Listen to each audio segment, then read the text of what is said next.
you need to have someone. You are not playing the role of troublemaker. Yeah, you have to have your family. You have to have your close friends, and you are not in this role. Yeah, but being in this role is my choice, and I feel it's my responsibility. What would you do if a complete stranger knocked on your door and asked for your help? The people in this podcast decided to give it their all. I traveled Europe's borders with my microphones, where refugees arrive and are usually treated in horrible ways. But not by the people I interviewed. They decided to help, no matter the consequences. I'm Rico, theologian, artist and director of A World of Neighbours. And these people are my heroes and role models. The whole of Europe should hear their story. This is Living as Neighbours.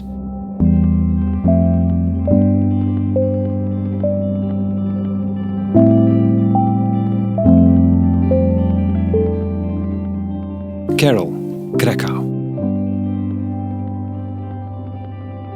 Karol is a scholar, studied Islam in Catholic Poland. He founded Salam Lab to tell his mostly Catholic fellow countrymen about this religion that they mostly fear.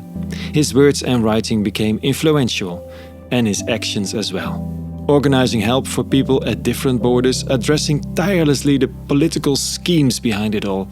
Karol is a local voice to be reckoned with. Smart, outspoken, sharp, and wholeheartedly dedicated to living together, for real. Are you born in Kraków? No, I'm from little town of Kielce, between Kraków and Warsaw. Between Kraków and Warsaw. So that's what's the distance between Kraków and Warsaw? It's like 300 kilometers. Yeah, okay. And I'm just from the middle. City, village? Village. A very small, remote village. I studied Islamic philosophy. First it was Greek philosophy, but then I changed to Islamic Arabic philosophy. Yeah. What was the reason for that choice? It was purely academic. I was interested in Plato and Socrates. I'm still inspired by them, and these are very important people in my life, in the sense of intellectual life. But when I saw what happened to the Greek philosophy after the collapse of Roman Empire, I was curious how it happened that these philosophers shown up in 15th, 16th century in Europe. We would probably say that Poland is a very Christian or Catholic country and proud of it. How is it to study this Arabic philosophy and find these sources in this environment? Yeah, so I would say I would be unfair because I was also raised super Orthodox Catholic person. And I would be super unfair not to say that on my way I was very inspired by the Catholic Church, though right now I'm outside the church and outside the religion. But this interest in Islam as a religion came from my interest in religion in general. Yeah. So, and it gave me a lot, and it was not easy. Still, I felt like I still feel the same. Being interested in Islam, which is considered to be something super exotic, and I'm ironic about it, it's a way to challenge people very good. I mean, if you think of only 14% of Polish people declare that they met a Muslim person. 14% of Polish people met personally a Muslim person. 80% of Polish people have very strong convictions about Islam, though they never met anyone who is of that religion, right? And this is very easy to challenge them. Why do you believe that? Why do you have so black and white picture of this? Is it only because of media? If you are a Catholic and you would meet someone who never met a Catholic person having very bad opinion about Catholicism, right? Would you accept that? Would you be feeling okay with that? So it's like a very good way to challenge people and educate them somehow. So you finished that studies, did you? Yeah, I did. I did my PhD. And what happened after? What did you do? Because after philosophy, it's like theology. I studied theology, I didn't want to become a pastor. And here you are studying philosophy. And there's always the question, and then now what? Yeah, so in 2015, I went to Munich. And it was a coincidence because I went there to study Arabic philosophy. There is the best center to study Arabic philosophy is in Munich, at least in Europe. So I went there. And you know what happened in the fall of 2015. And I was there. So, and I already started... Can you explain to the listeners what happened? So it's the time of the so-called migration crisis. Mm-hmm. So we had several 100,000 refugees, especially from Syria, coming to Western Europe seeking for asylum. And in Munich was the first German major city they approached, and the train station and the whole city was full of refugees. And it was the first situation like this since Second World War. I knew that I will not pursue my academic career, though I wanted to finish my PhD. I also started my journalist career recently, okay. So I started writing. And when I was in Munich, I put away the PhD thing, and I started writing reportages from Munich, interviews, and so on and so on. And that is how I started to work with, as a journalist on this topic. Yeah, so from philosophy, studying philosophy, you ended up in the height of the reception crisis. In the middle of my PhD, I knew that I will not continue my academic career. Still, I wanted to finish something which I started, and I managed to finish it in 2018. Okay. On idea of philosophy as a spiritual exercise in Arabic philosophy. Wow. Yeah. Okay, we could talk about that for hours. We won't go in there. Yeah. Let's do another podcast about that at some point. But in 2015, it's a moment we almost cannot recall, because in all these years in between, it's so common to have so many people coming in. Mm-hmm. But then you were there at this moment. What did you feel? What happened to you? When you go out to the train station or to some place where people gather, you bring your pen and your... So because I already had some friends with refugee background and some friends with Muslim background, Islamic background back in time, and I was interested in let's say, Arabic culture, and I traveled to North Africa or Southwestern Asia a lot. So I was really shocked how easily the fear-mongering campaign goes on. And I felt helpless somehow. That's the first thing you notice, the fear-mongering campaign. I mean, you see people coming in, and the first thing you notice, or what you say at least, is that the fear-mongering is the first thing you get shocked by. Like the populists in Poland started using that, and I was shocked how easily people are believing this propaganda that refugees are terrorists, and so on and so on. Of course, there were terrorist attacks that time, right? But it was also used by another group, which is ISIS, and rather we should say, okay, ISIS is not a state and it's not Islamic. We shouldn't call it that way. Yeah, Daesh should be the name. And then, there were no political or public figures of importance in Poland, which was different in Germany, at least, who would stand up for refugees and for these excluded people. But I felt like everyone is using this as a fuel to gain political attention. No counter voices. I wouldn't say so. Wow. And then you just said, I felt helpless. Yeah, because I felt like I have different experience, and I know a lot of people who have different experience. Let's talk about it. Let's listen to refugees, right? I mean, what can you do? I mean, and now I know that. In only 3 or 4% of news about refugees, there were actual voices of refugees, right? How many percent? I think 3 or 4. Yeah, very low number. Yep. And that's the problem, and that's the general problem. It's important that we realize how easily you become part of the problem when you are trying to be part of the solution. And I think that at least that's what I recognized, to listen to the voice of refugees, or you spend time with people on the move. That's one of the first things that goes out of the window when you become too busy. While dehumanization is one of the biggest effects of the migration politics, NGOs tend to become part of that problem of dehumanization. So that's something I'm just trying to wrap my mind around as well. And since you mentioned these things, that we have to also be critical on all the helpers when we are doing the work. Totally. Yeah. As a journalist, I was mainly working on the issues with NGOs. Yeah. On these issues. Working with NGOs, working with migrants in Syria, in Lebanon, in Morocco, and so on, so on. These were my topics. I was always rooted to so-called solution journalism. Yeah. I wanted to write not only about issues, but also about good solutions, about some NGOs which can be role models. But on the other hand, I had to also write about those which are not doing a great job, right?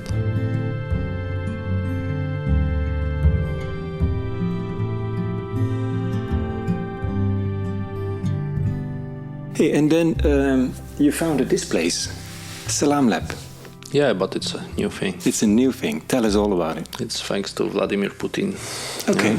How? I mean, because he started war, which brought 7 million people to Poland.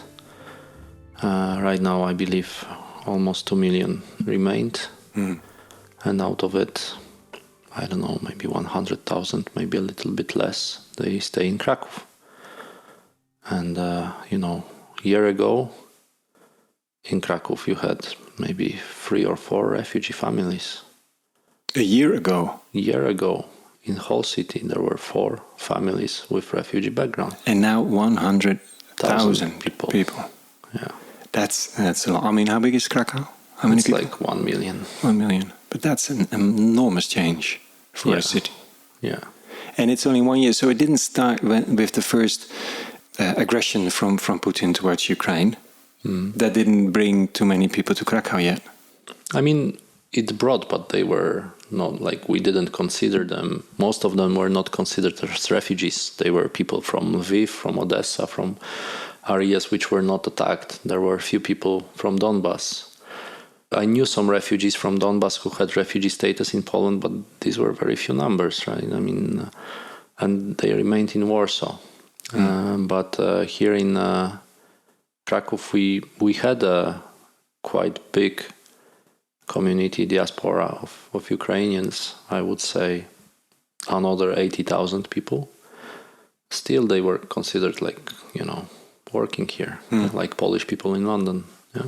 As a journalist, you're somehow an observer. Of course, it's solution-based journalism, so you could consider yourself also as an activist or as a worker. But founding an organization is a whole different thing than being a journalist. How did this change happen? It happened, of course, I personally tried to accompany those 2 refugee families which lived in Kraków before the fall of Kabul.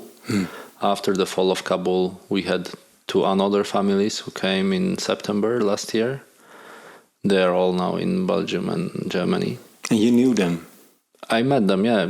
Every refugee family I met before, I mean, who were in Kraków, because it was something, unusual for refugees to come to Kraków. I always, got involved somehow to accompany them, but more as a friend rather than professionally. But then the Belarusian crisis started in May, and June I went to Lithuania. Then in July I repeated the trip, and I started to work with NGOs and politicians there to show them how to communicate about this issue. Because, Belarusian crisis is something which is 99% about communication. It's not a real crisis, it's a fake crisis. Because it's not so many people? It's not so many people, and it's fake. It's started by Lukashenko. He's using people. Sure. These people are not there naturally. They are not, they are brought from other areas and used as a tool. But it's a big crisis for the people who concerns, Of course. It's like for these 20,000 people, maybe 30,000 people, it's a huge crisis. And of course, I was shocked how badly politicians in Lithuania and especially Poland are dealing with this issue. So they build the walls, they put people in camps, they do the worst thing they can do. Lukashenko, just to summarize shortly, Lukashenko from Belarus is bringing in people from Arabic countries mainly, right? Mainly from Iraq, but Yes. this is Kurdish minority. Yes, the Kurdish minority, and pushes them to the border of Poland to try to cross them, to make them cross, and then Poland was pushing back, and people got killed in between, or tortured, or as far as I know right now, since 2 or 3 months, the majority of people on the Belarusian-Polish border are those who flee from Russia, but they are third country nationals and mainly from Africa. But you have people from Algeria or Egypt being forced to fight in Ukraine, and they flee this mobilization. But they are not Russians, and they don't want to fight this war. So this Belarusian crisis happened, or at the Belarusian border, and you said it's mainly communication. I mean, it's the big thing is communication, because it's a war of words, so to speak. What did you do? So I had some trainings with NGOs and politicians there. I tried to show them how the fear-mongering campaigns work and how to not fall into trap. And somehow it's not it's not thanks to me, but Prime Minister of Lithuania, Ingrida Šimonytė, she said that she doesn't want the politicians from her party to use this issue to spread fear. And it was a wise move. It was in July. But then Lithuania closed the border, and since 8th of August, people were directed to Poland. And in Poland, the reaction was totally different. First of all, Poland rejected Frontex and any other European Union aid in terms of controlling the border. And then there was this situation that, the law and justice politicians, Polish government politicians started to use this border crisis, this humanitarian crisis, to spread fear, to show refugees not only as terrorists, but also pedophiles, rapists, and the war's connotations, right? And I believe in August I stopped being a journalist. I couldn't write. I was writing in August last year, 2021. Yeah. So when the crisis started to happen in Poland, I became involved. I started to co-found Grupa Granica and work on the communication of Grupa Granica, work on the work of this group. Grupa Granica was the gathering of all kinds of organizations and helpers at the borders of Poland, right? First 13 organizations, as far as I know, were somehow organizations connected to migration. So Salam Lab was mainly working on media and education. Salam Lab did already exist? Okay, yeah. So Salam Lab already existed. We had a team of few people working on media and education. There was few people who were working with these families here in Kraków, but they were volunteers. The couple of families there were, yeah. But first of all, we started to help in communication. Then in October, we decided to set up a humanitarian intervention point, and we operated it till the end of March. Which was an extreme organization, extreme intervention. Yeah, but we found fantastic people to coordinate it and volunteers who came, and there was a major support came from environment of actors. Theaters. Oh, from the theater. Yeah. Here, serious. Actors from the first pages of magazines, the most famous actors came to our intervention point and they served the people. It was something great. Yeah. Especially when you're into the communication and it's a communication crisis, you get some people with quite an impact, quite a reach.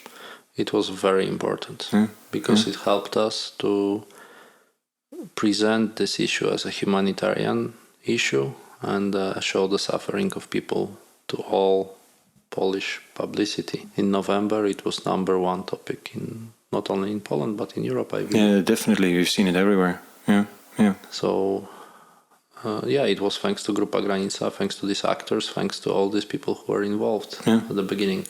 Yeah, it's an amazing organization. I think we will learn a lot of it also for other places of emergencies, how to work together, because you have done an amazing job of bringing people together and work as a team across all these different people, and I know how terribly hard it can be. But being a journalist, I'm not a journalist anymore because I don't write and I cannot create. I don't have time to do it. But I believe I was thinking about the idea of journalism, and you have journalism only in democratic societies, in societies which respect human rights. And as a journalist, you cannot be neutral if there is a major human rights issue. And I don't see a problem. I'm not involved into direct aid to people I wrote reportages about. But I feel like as a journalist, it's okay to be involved in an issue which I rationally see as a human rights issue, because if it's Belarusian border shown it very well, it's not only breaking human rights of these people, but it's breaking human rights of Polish citizens as well, and European citizens, because we break the rule of freedom of speech. Polish government closed the border and no journalists were allowed to write about it. Yeah, and it was only propaganda. So I believe there must be a discussion on the sense of journalism, because we do journalism as usual, but in times of challenges of 21st century, we should think of the foundations. Because it's a big discussion whether journalists are neutral or should be involved in humanitarian actions. Some saying journalists cannot be activists, and you're saying the opposite of that. Actually, I would say all journalists are activists. Sometimes they are just not aware of it. Because if you are not if you try to be neutral when it comes to human rights issue, you just stand on the other side. Yeah, you're chosen the side of the oppressor, as the famous quote says, right? Yeah, because I noticed the same thing when you're a pastor or a theologian and get involved in these issues. People say, no, you should be creating peace between all kinds of people. You should be connecting all kinds of people. And I always say, I'm connecting with the people, with the people who are being disconnected by society at the moment. So I'm connecting. It just doesn't serve your feel good at the moment. And I think that's the same for journalists. You're uncovering truth. And sometimes that's against the idea of the administration or the government. And then you're considered an activist, but you're just doing your job, right?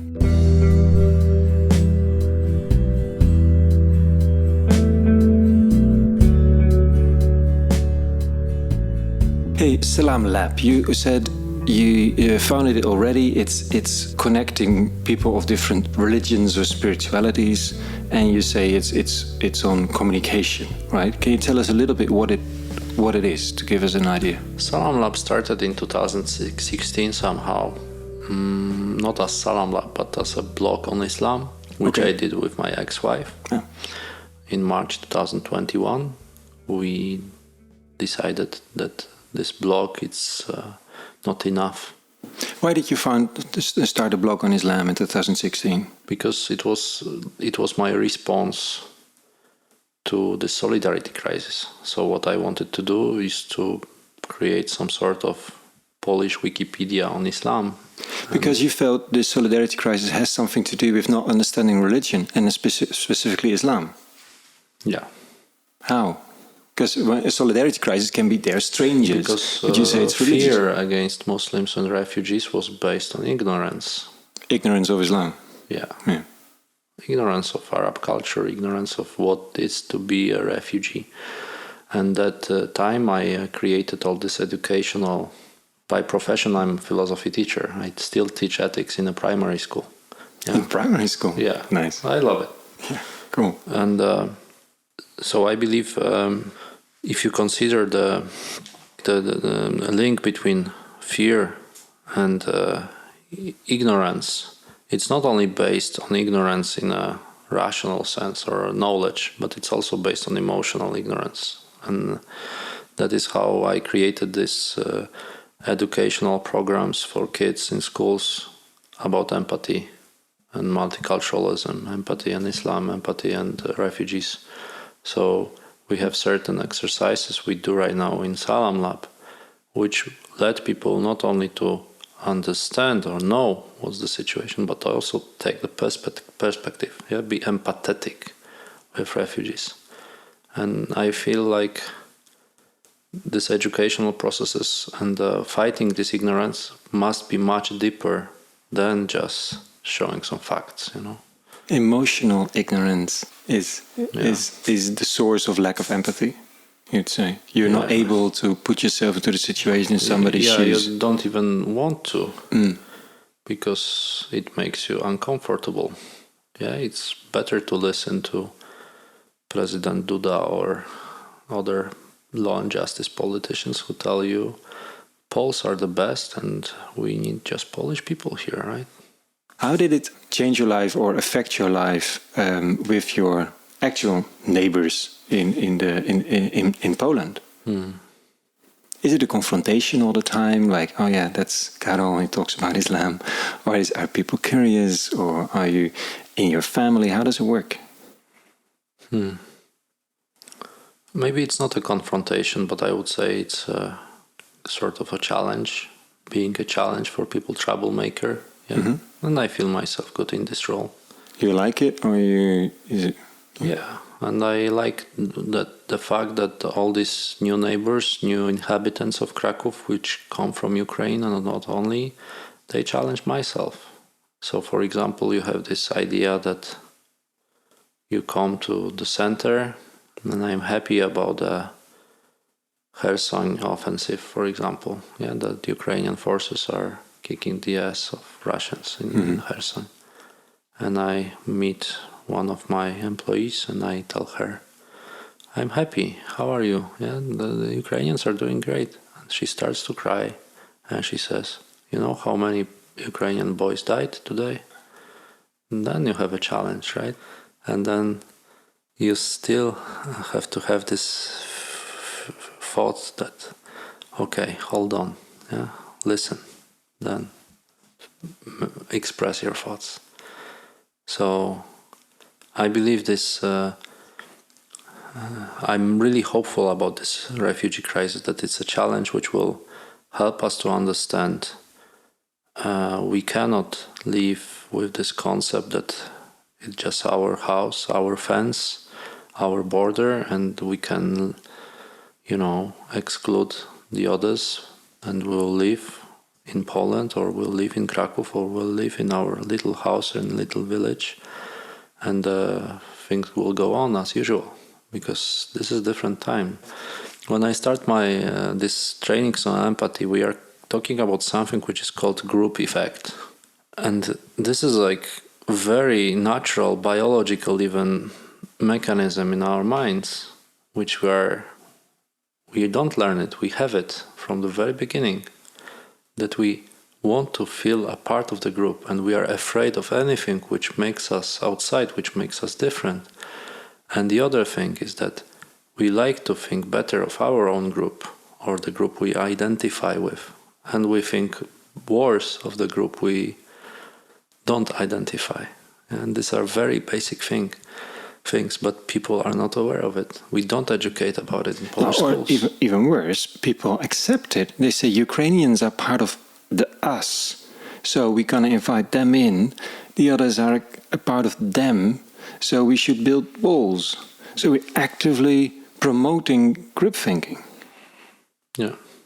And it's destroying the whole idea of universal human rights, because they are only applying to our own group, right? Yeah. And what you said before, when you said I'm a troublemaker of some sort, you weren't smiling, you were looking very serious. Because it also makes you alone in a certain way. You're not part of the people you're becoming neighbors of, but you illustrated that with the fact that you can feel happy about a new offensive or a new win, and then feeling like, but there's way more emotions there. Mm-hmm. And you're not totally part anymore of your own environment. Mm-hmm. Is it true that you're alone? I feel like it's a experience of many people working in NGOs. It's not only my experience, No. but I'm alone. Yeah, I feel lonely. I feel not understood. I feel like,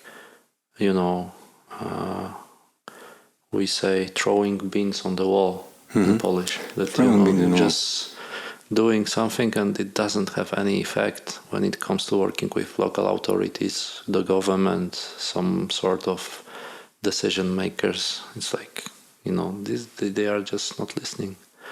How do you deal with that? You need to have someone.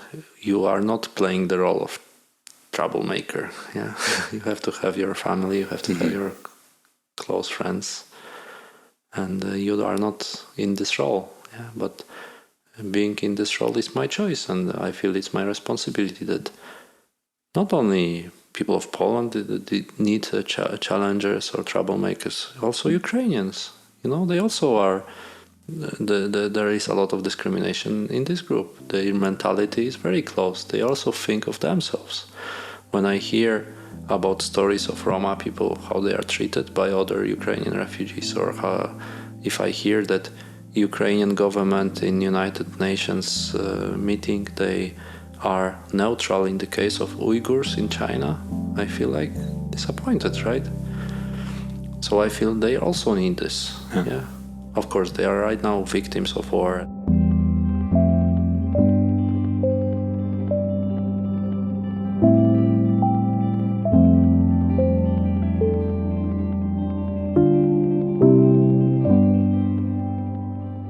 When people hear that the work is lonely sometimes, creating trouble with sometimes people you love, of course you have to create this own group of people you feel acquainted with. You said that's a good perspective already. Like find a group in which you are not the troublemaker, because you cannot survive alone on your own. What would you say to people that will have to get involved or are involved at some point in the reception crisis or the solidarity crisis of Europe, and will have to be also a neighbor for people on the move? What would help them? Don't treat it as a mission. Yeah. Don't treat it as a job to be done. Go for 8 hours and leave it after 8 hours. Yeah. Don't let these emotions of tragedy, of victimhood or whatever overcome whole life. Treat it as a job, you say? Yeah, this is a job to be done. Yeah. Imagine you are a farmer and you have the field to, sow the field, or I don't know. Like treat it as something to be done, a house to be built, or any other kind of job to be done. It's not easy. Why would you say that? Because if you treat it as a mission, it's I can see it, I can experience it. It's a motivation which will last for some time, and maybe you can prolong it, but it would not help you to get job done, because it's a job to be done. And it won't help you to see the people you serve, your clients. I didn't like this word client, but I love it right now, because if you call them clients, if you call refugees coming to our help center clients, you say that they can expect something from you, that you are not serving them. You are doing a job for them, and it's great. Do your great job. Don't treat your work, don't be a white savior, right? This is something I would say it's the most important thing. Wow, thanks a lot, Karol. And thanks for the time to talk about this. And we hope to hear and see a lot more. It was a pleasure. Thanks so much.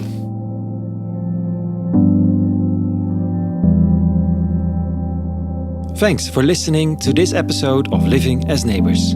My name is Rico, currently Network Director of A World of Neighbours.